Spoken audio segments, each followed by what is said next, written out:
Hi, I'm April. I am a singer-songwriter and music teacher, and today I'm feeling kind of angry at the world, so we're going to talk about protest music.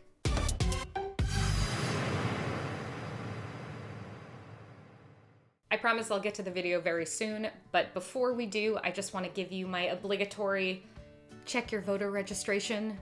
Go vote. There's a link in the description if you need any help finding your polling location, if you need to know if you're registered. So all of that good stuff is below.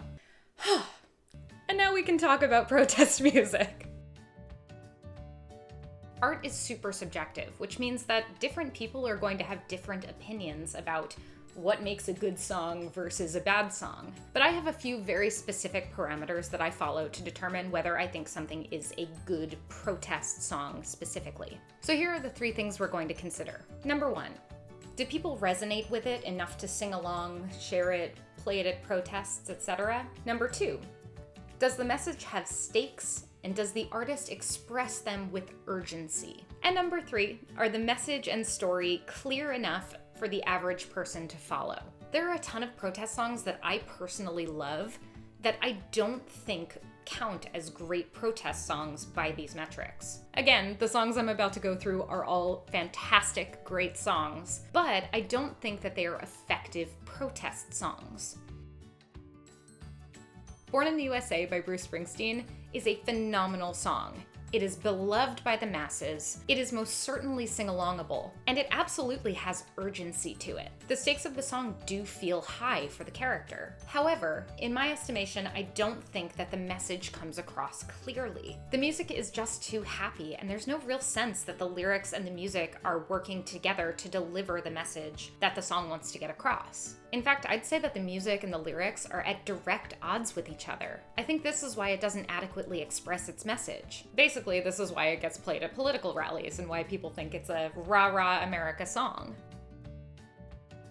I love Bright Eyes, and specifically, I really love the protest music that Conor Oberst writes. When the President Talks to God is his most popular, most famous protest song. But in my opinion, I don't think it's an effective protest song. This song has urgency and it has stakes. It also has a really solid, really clear message. However, I don't think it really has that sing-along-ability factor. Now, when I use this word sing-along-ability, I don't mean that it has to have like the hookiest hook ever. I don't mean it has to be like chorus city. A protest song has to have something that is punchy enough to be deliverable to the masses. You couldn't really chant it at a rally, you couldn't put it on a picket sign, when the president talks to God, because people wouldn't really get the reference if they don't know the song. When the president talks to God, what? It also does suffer as a protest song because it has no real hook. Unless you've listened to the song 10 times, you've memorized it, and you know every second of it by heart, as I and most other Bright Eyes fans would, you're gonna listen to the song and go, when the president talks to God. And because of that, it loses some of its potency as a protest song specifically. As I said before, a great protest song doesn't necessarily have to have the hookiest, chorusiest hook chorus. A great example is Kendrick Lamar's Untitled 3. This song was from his Untitled Unmastered album, and you might remember hearing it on, I think, the last episode of the Colbert Report. The verses of this song are long, they're fast, they're wordy, so it can be really hard to follow along if you're a new listener. But the point of this song isn't really to sing along, it's more to listen. And it's not until the very end of the song that you get the part that is repeated, chanted, sung, put on picket signs. I shall enjoy the fruits of my labor if I get free today. That section is boom, powerful, people remember it, and I think it's a really effective thing to have in a protest song. It's short, it gets repeated all in one section over and over, so if you're listening to the song for the first time, you can still get that message and you can still start singing along during that first listen. The last side of this Venn diagram is the type of song that has a beautiful message that's crystal clear and has a really awesome sing-alongable hook, but just doesn't have stakes. The two best examples I can think of here are Waiting on the World to Change by John Mayer or Where is the Love by the Black Eyed Peas. Both of these songs were enormously popular. They were everywhere. People loved them, their hooks were catchy, people sang along, and the main idea is right in the title for both of these songs. In both of them, there are evocative, sometimes heartbreaking images, but no real sense of urgency or stakes, because they don't really tell you to do anything.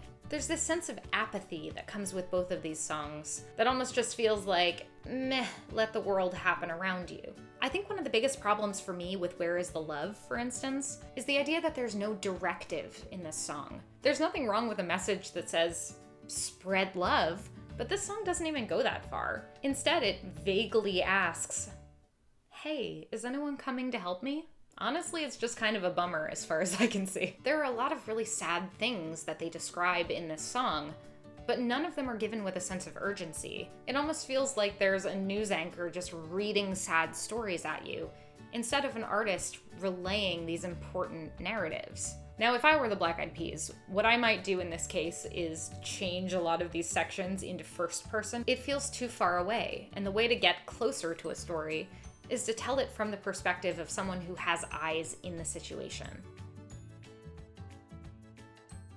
It ain't me, it ain't me, I ain't no millionaire son, no. It ain't me, it ain't me, I ain't no fortunate one. So how do you create a song that has that sing-along-ability factor? The first thing to remember is that protest music is all about oral tradition. And what that means is that we as humans use stories and use music in order to relay information over time. And the way to do that is to take your song and make it as easy as possible for your listener to pass along. So that means you want to have a catchy chorus, or you want a one-sentence, easy-to-remember statement that expresses your main idea. You should also keep in mind that using simple chords is going to allow more people to play your song. And since protest music is about that oral tradition, people who know how to play your song are going to play it for other people, who are going to play it for other people, and then your song is going to be able to spread from person to person. This is especially true if your main idea is clear and concise. It means that people are going to know exactly what you're talking about, and you're going to be able to spread that message with ease.